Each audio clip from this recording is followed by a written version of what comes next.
So, our moderator today is Laura Dupeau, Head of Portfolio Management and Risk Assurance at Sanofi.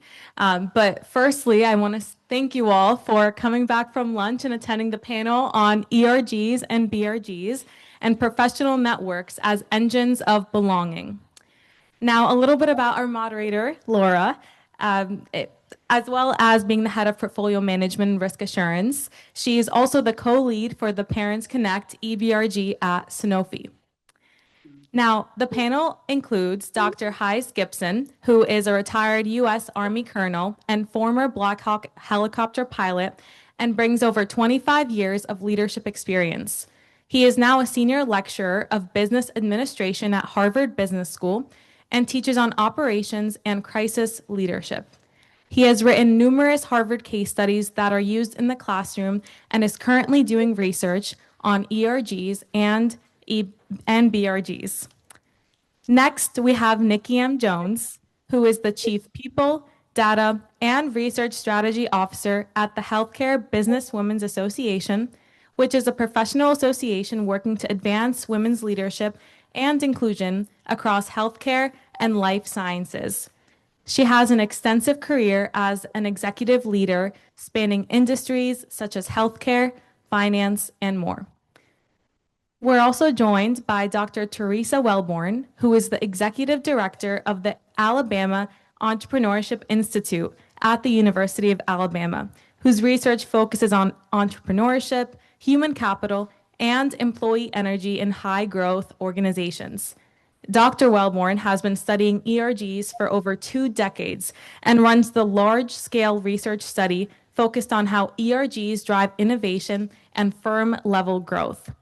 As part of this work, she also studies employee energy and how it can be managed to improve wellness, productivity, growth, and innovation. Her work has been published in the Academy of Management Journal, Journal of Applied Psychology, and Journal of Organizational Behavior.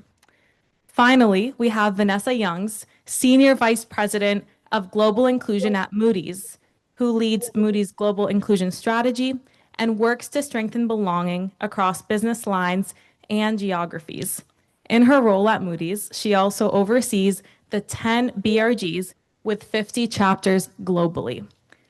I'm really excited about this panel because it shows how employee and business resource groups, as well as external professional networks, can be powerful engines for connection, inclusion, and belonging in the workplace. We hope you enjoy the panel. Now, I'll turn it over to Laura Dupeau.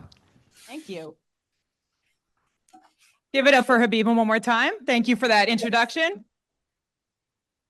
Well, thank you all for joining us back here after lunch. This is an excellent panel, great forum for all of today, and I'm so looking forward to this discussion right now. I hope everybody can hear me okay on the line as well. Let's start with a little bit of our framing of what we're talking about with this subject today.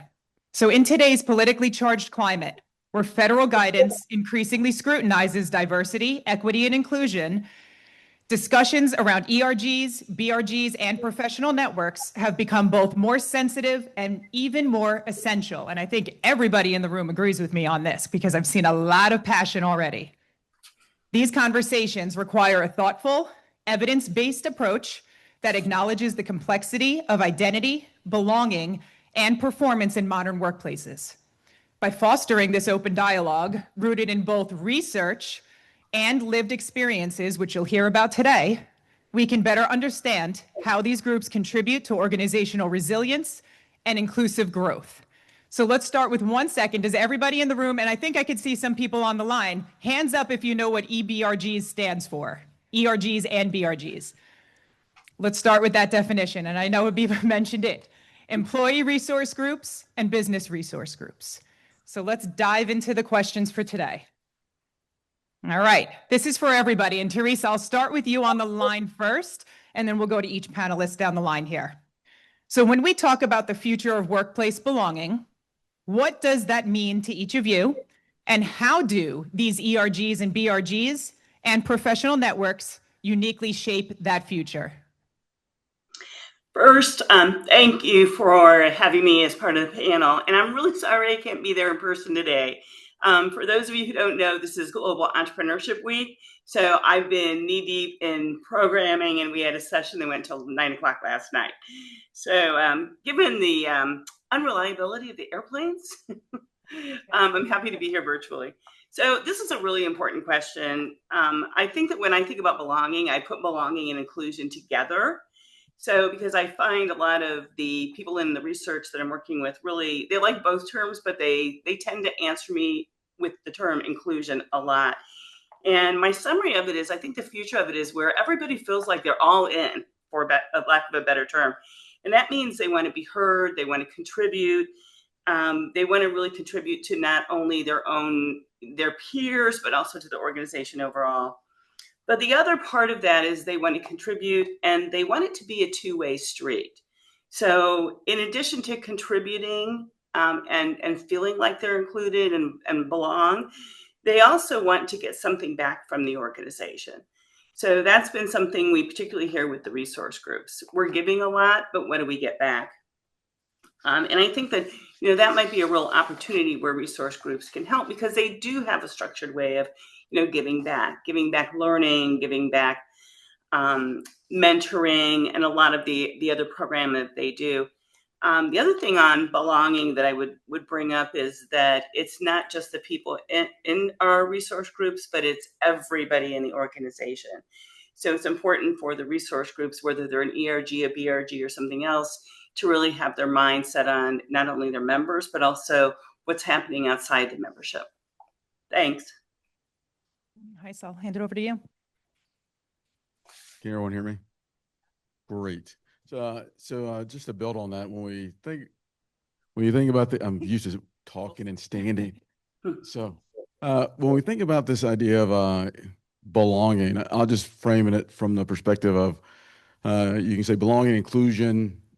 Inclusive leadership is actually, from my perspective, just leadership, and it's and with my research around broadening experiences or T-shaped leaders, ERGs or BRGs or any group within a firm creates an opportunity to have that and build those T-shaped leaders or folks who are deep and broad over time, because they have no actual perspective where they can actually make an impact in a structural way, but they're making a huge impact in an informal way, which grows leaders over time. My colleague Lumumba Seegers and I are doing this research to try to better understand the connection between ERGs and BRGs and how do you build leaders. And it's actually a hidden gem inside of all organizations. It allows for us to create what Teresa just highlighted, giving back. That give back part has been stovepiped since COVID, where everyone has agency and believes they have a say, but we all know based on where you sit in the firm will determine what kind of say you get. And ERGs and BRGs are sitting off to the side and can actually be the superpower in organizations if leveraged properly. And so I think that's where the back and forth is powerful, but it has to be leveraged inside the firm from the top down and the bottom up. Vanessa? I like that. I like that, Heis. The BRGs are the superpowers of an organization. If I think about the future of the workplace inclusion, what I would hope it would be, it's like this magical place where everybody can come and be themselves. But I think what we heard earlier today in some of the panels is, and I appreciate it, I think, Kimber, you mentioned it just over lunch, that we all may go to the same workplace, but we don't all experience the workplace the same way. And so that's resonated with me, because I think that is the beauty of our BRGs, is that they take some of those unique experiences and help you find your community that can make work maybe just a little bit easier, a little bit more manageable across the firm in whatever experience, whatever role you're in. So you don't have to be a manager to be a leader. I'm a firm believer in that. And I think the BRGs and our co-chairs and their leadership roles, or even if you're in a steer co-committee, is a way to get your voice heard, to bring that perspective to the table. And Vanessa, thank you for that, because I will piggyback off of that. I'm Nikki Jones. I am fortunate enough to work for the Healthcare Business Women's Association. So it's an association, but it's a composite of members. global members. We've got over 20,000 members across the globe.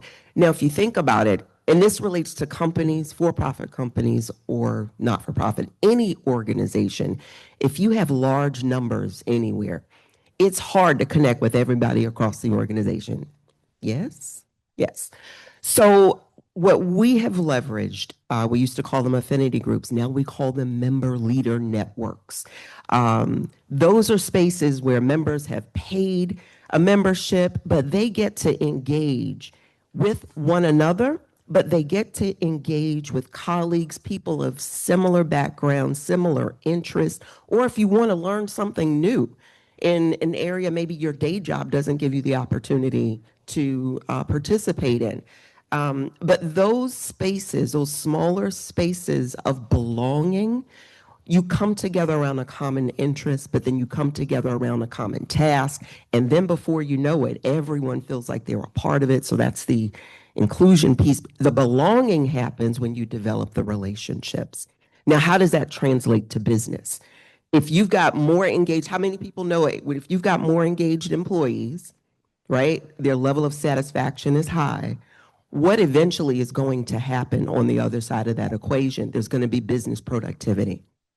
And as a business leader, that's why it's absolutely critical to make sure that you're fostering that not only with your employees, but also in spaces where, your church groups, any place where you show up and there's people love to connect. And even those people that don't like to connect, they sit in the back room, they want to feel as though they're part and that they belong. So I believe of the future, from the workplace of the future, I think COVID taught us a lot in regards to the need for connectivity and where we need to make sure that we're creating those spaces. So the ERGs, employee resource groups, business resource groups, I know PBRGs, I know our corporate partners, BMS over there, and Sanofi.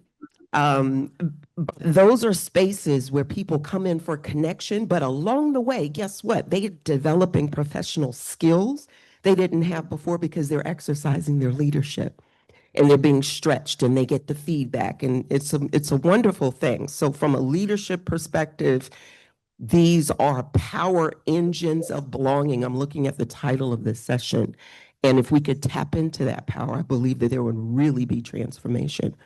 So good. And it goes right back to our first panel of the day, talking about belonging and creating that space and finding those connections and how important that is driving that. Teresa, I'll go back to you on the line here with a new question. So, Dr. Wellborn, you have studied ERGs for decades and run one of the most comprehensive, if not the most comprehensive, benchmarking studies out there.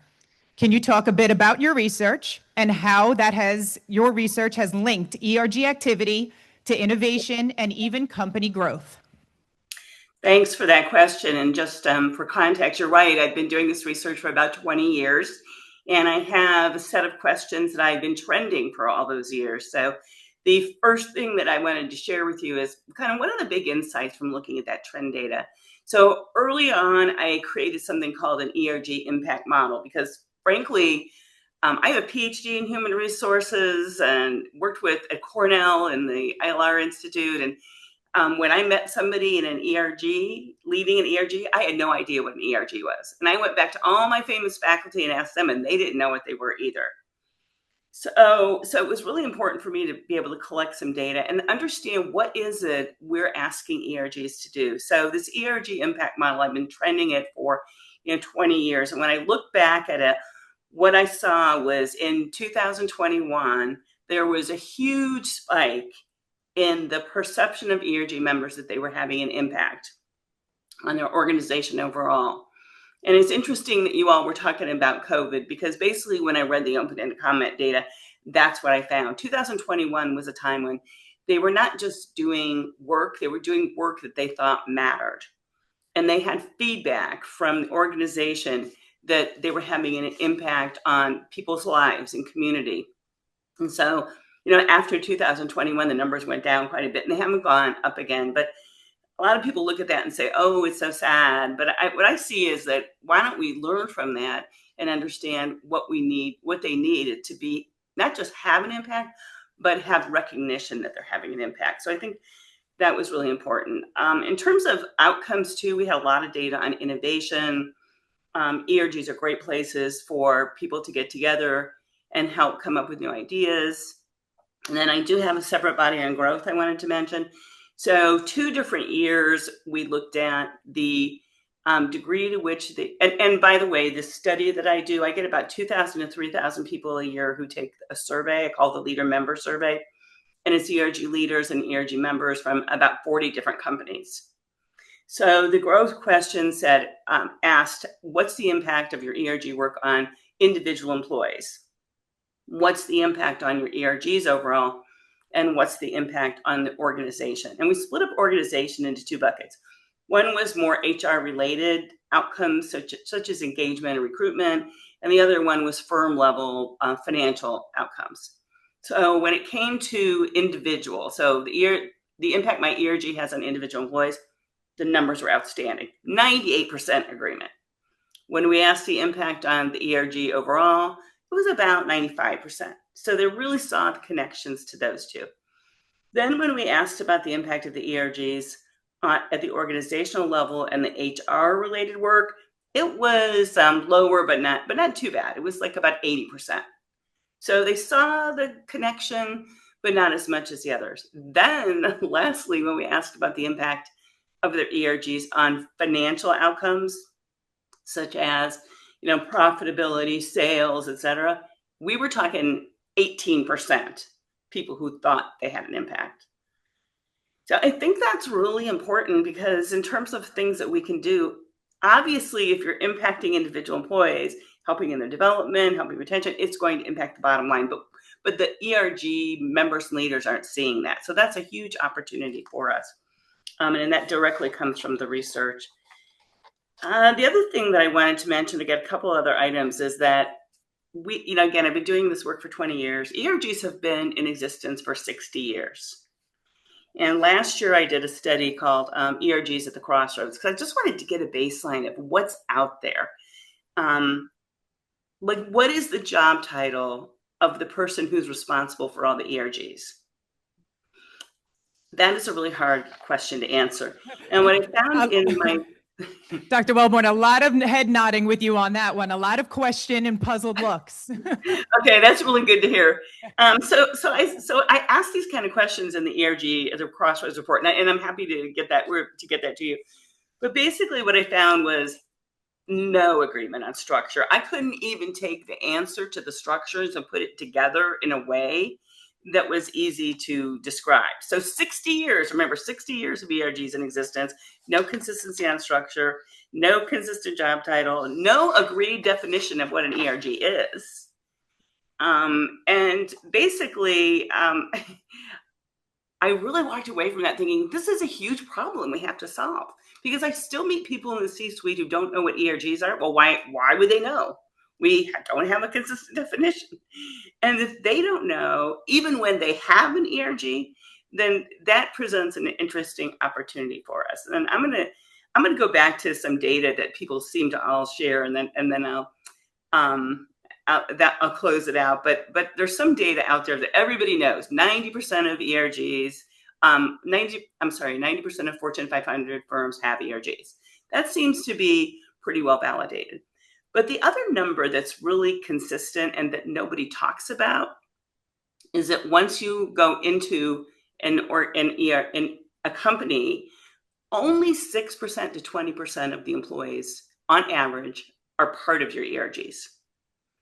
So there are a couple companies that really increased those numbers. Bank of America has a really high percentage of people, but they've been doing ERGs for a long time. But again, on average, 6 to 20%. That means that 80% of your employees are not in an ERG. And so we talked early on about what's happening today. That 80% is incredibly emboldened. And from the data I've been doing for 20 years, there are a lot of people that are mad at ERGs. And it's not just this year or last year. It's been going on. So one of my favorite quotes from my survey data is, I hate ERGs. I don't know what they are, but I hate them. Now imagine, how could that be? Well, it's because they're walking by the cafeteria and they see a big sign and it's like, oh, there's those people, they're having a party again, right? But I think that in anything we do in the future, we really have to think about these 80%. How do we bring them along? How do we make sure that they also feel like they belong and they're not excluded? Because a lot of them do feel excluded. And in some companies, those ERG programs are amazing and they feel like they don't have it. So I'll probably bring this up again, but I'm working really hard on trying to think about what's next. And I've been using the term strategic resource groups just because I think strategy takes into consideration employees and the organization in a different way. So again, I'm happy to be here. I'm excited about what we're doing, and I think this year and the trauma we're in really represents an opportunity for us to move forward in the future. So that's my bottom line from the research. Thank you for that question. So good. Thank you so much. And the data doesn't lie, right? So we need to continue to spread what your research is saying. And while we're on the topic of research, Dr. Gibson, from your work on team effectiveness and crisis leadership, what parallels do you see between the military cohesion and belonging inside organizations today? And how can we apply design thinking to enhance the effectiveness of ERGs and BRGs? Well, thank you. The question. When we make the connection, so having spent most of my adult life in a uniform and led large organizations across the planet, and a lot of times in crisis, the ability to take folks from all different walks of life and motivate them to engage to a North Star of whatever we want to call it is pretty critical. It's no different in the military as it is in business.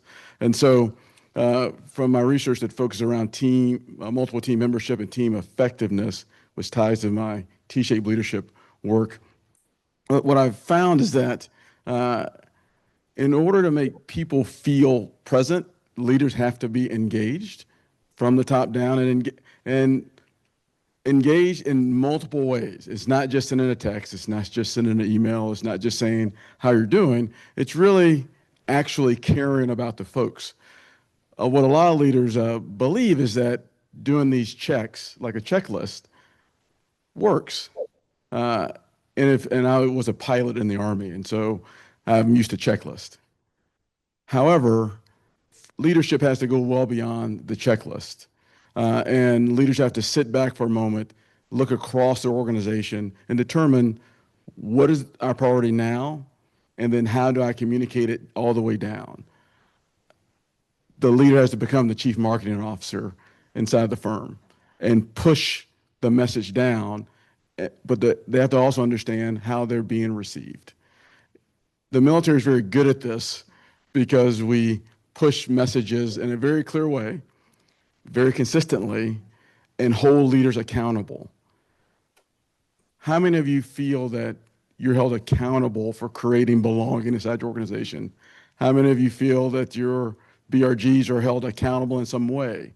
Or is it just an aside, has some funding to do something, and has no ability to talk up?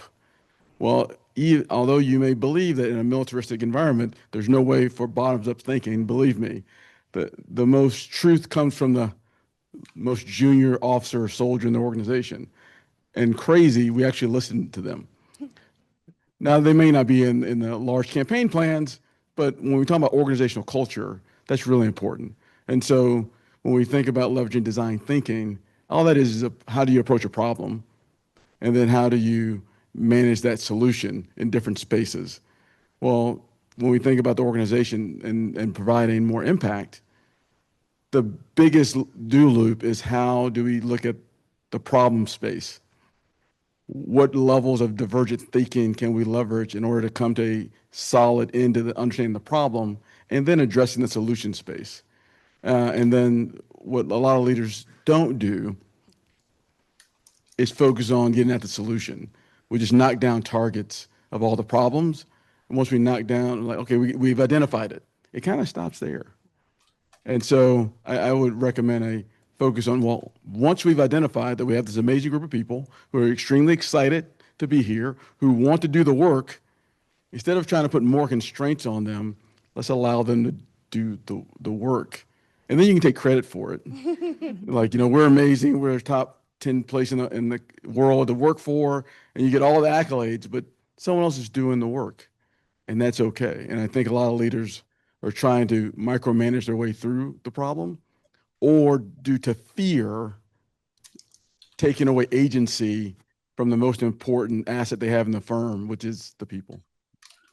How important solutioning is versus just identifying your targets and doing a checklist, and then bottoms up, not just top down.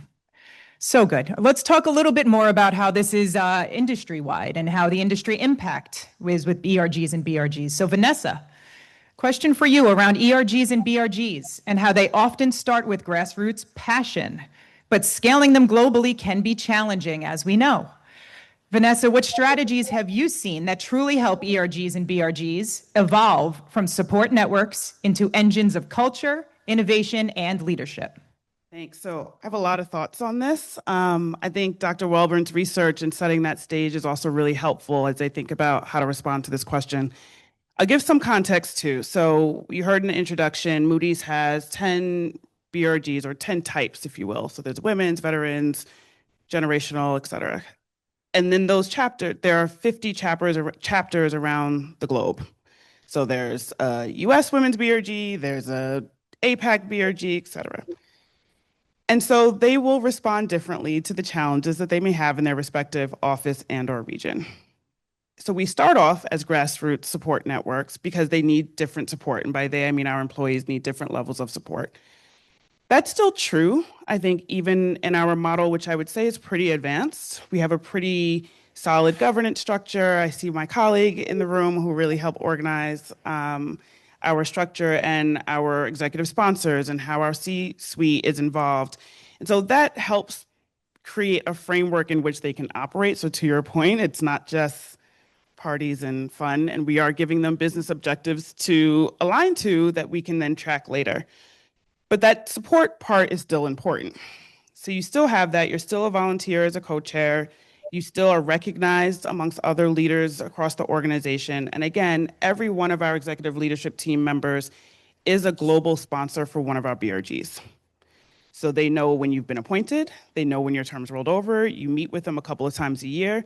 And sometimes it's about the unique intricacies of your BRG, but most of the time for Moody's, we're rolling out AI. We have for a couple of years. That is a big business driver for us. It's on our strategic focus. It's on our scorecard. The question then to the C-suite to the BRG co-chairs is, what is the generational BRG doing about this, for example? We moved from ERGs, or employee resource groups, to BRGs, I want to say maybe 5 or so years ago, because that really became the focus, is how are these resource groups? So I love the idea of a strategic resource group, but how are those groups supporting the business? Again, everyone experiences the workplace differently. Everyone's going to have a different response to AI. How is the Women's BRG responding to this rollout of AI? How is the Black Impact Group responding to the rollout of AI?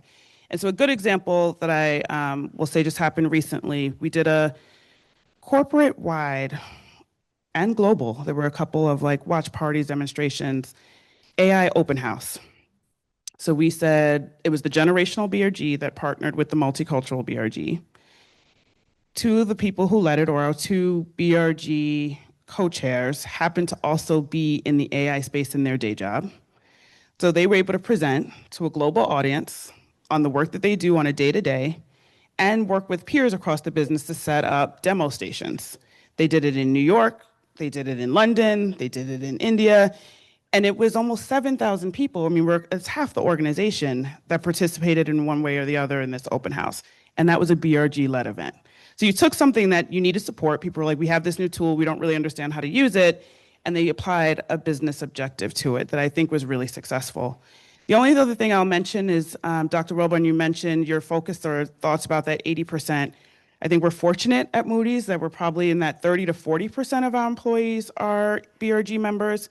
I actually think the number of people who attend events is higher. They're just not members yet. So I'm trying to figure out what's the gap that we can fill for that group that I think will then better impact the business. How do you capture that? Right. Vanessa, you mentioned something so important, and I just want to stress it while I have everybody together. Recognition. EBRGs, and I don't know about everybody here, Teresa, you talked about how this isn't a job out there, right? There is no one person that just, is establishing these types of organizations within these larger groups. recognition, how important is that for people who are putting their time, their dedication into these employee and business resource groups? Thank you for reminding me. Because the other thing I'll add, before I became the SVP of Inclusion, I was a credit analyst, so I was in the business side. How I got from there to here is actually through the networks. I always recommend folks to do that too. Join one that you're a member of the community and join one that you sort of know nothing about. And so for me, I actually joined the Veterans BRG because I didn't know much about that. But but you have mentors, there's mentoring groups, there's mentoring circles, there's networking that happens in these BRGs. And so every role I applied to from my first time in the door to where I am now was because either a mentor through the BRG, someone, I sat next to someone at an event and we sparked a conversation and I'm like, what do you do? But I think that's an important part. And so there is a recognition aspect to that. You are on a stage, whether it's a fireside chat, it's a panel, it's a, you led this program, it's who your sponsors are. So they know, and every time we appoint a new co-chair, we tag your manager. We tag your manager's manager to say, Nikki's done an amazing job. We just want you to know, congratulations. She's our new co-chair of the Rutgers BRG. Like it's, you know, and so that's important. And then we do an annual BRG summit every year where we bring all the co-chairs globally into New York. And there's a recognition and awards ceremony at that event as well. Can I just say one thing? And that recognition is critical because they're volunteer, right? They have a whole other day job.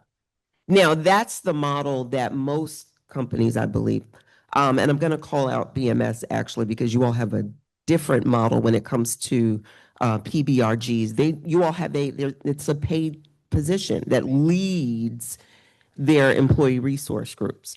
Right, nice. When I found out about it, it's a different model. So, but it even in that space, recognition is still important.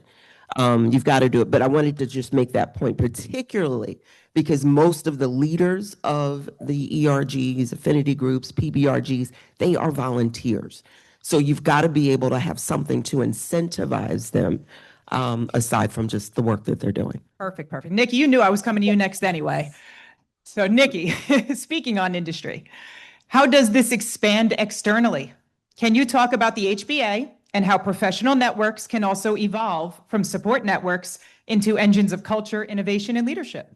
Wow, you just walked right into HBA, Healthcare Business Women's Association. We are open to all.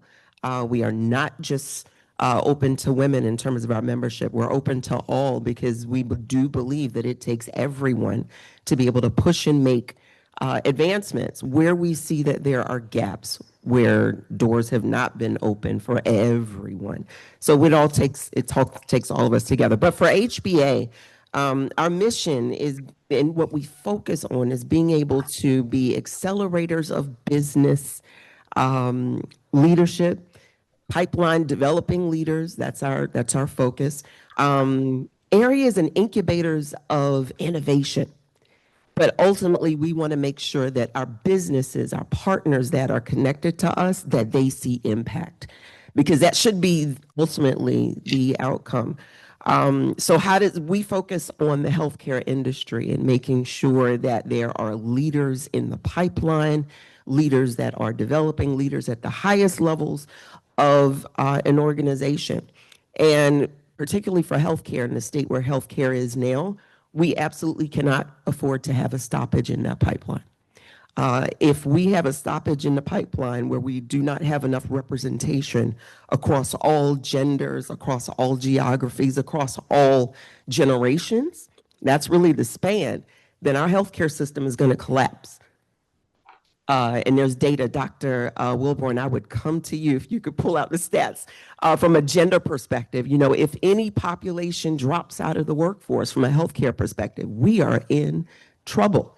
There's a cliff that's coming in regards to getting new women and younger generations into the healthcare industry. So we got to get them trained. So but that's healthcare.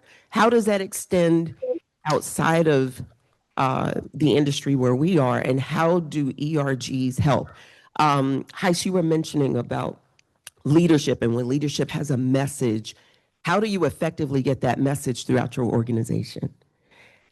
PBRGs, ERGs are an amazing way. If you can see them as carriers of your vision, and it's almost like you've got an embedded marketing team right inside your organization. If you want to be able to push a message out and show them, no, you're connected to the business. You're not just having a party twice a year. Parties are great. And people meet and people connect. But if you really want to be able to move the business, then you should be able to see them as carriers of the vision. You deliver it to them in a way that they can receive it and understand. And it's almost like the line of sight. As long as they can see how they're connected to the business, that will incentivize them to keep moving. So healthcare, academia, whatever industry it is, I do believe this model works. And it can be, again, ultimately, we're in a business school, so we're all about bottom line profit and impact, right? That we should be able to see that if we're leveraging the power of the people, and you've got to see the people as people and not just a means to an end.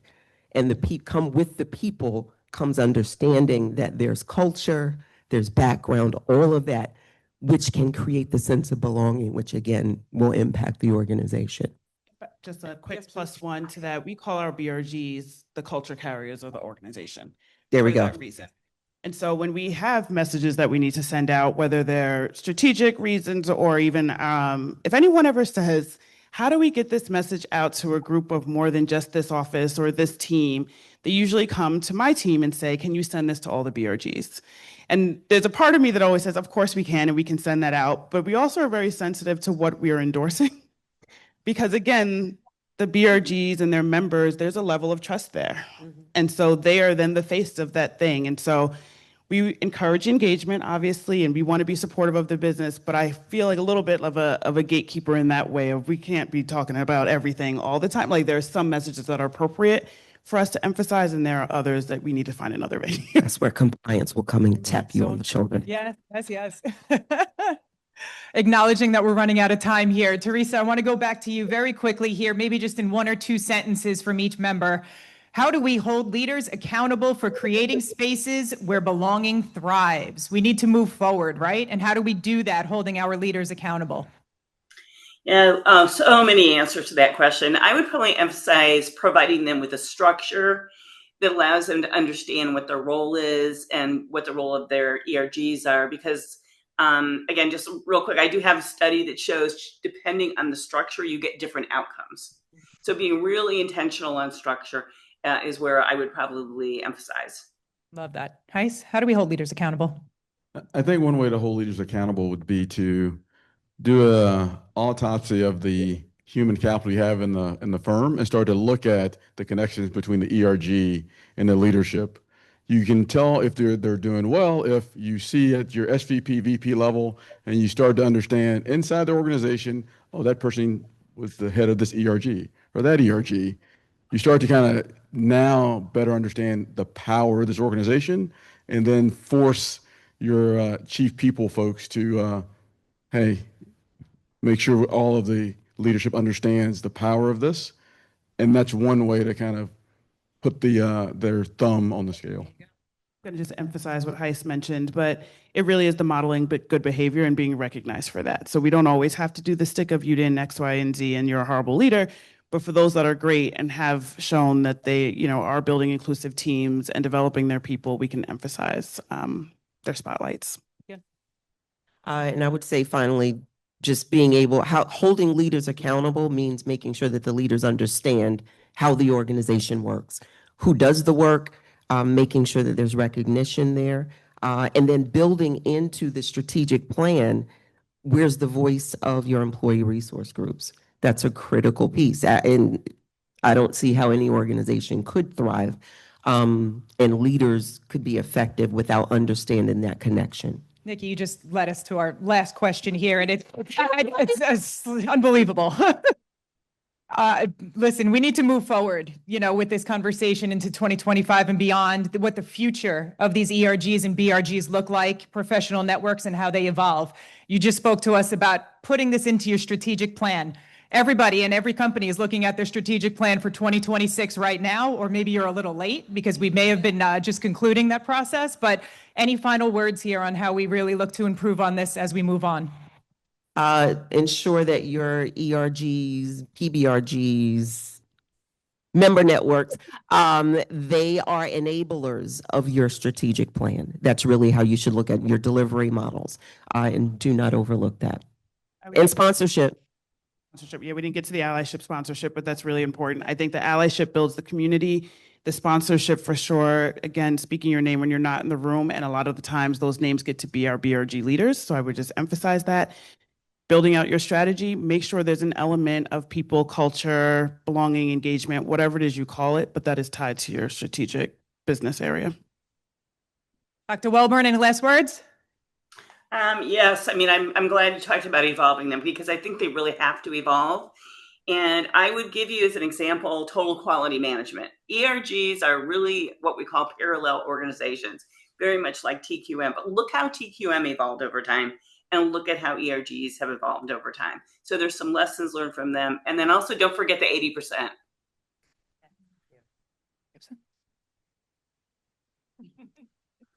Don't forget that this group that's sitting over here in the corner is the superpower of the firm. And so develop a pathway so that folks want to be a part of it and that they want to not only be a part of it, but be leaders in it. If you do that, I think we'll be okay. Thank you all so much. I think we have 10 minutes left for some discussions at the table.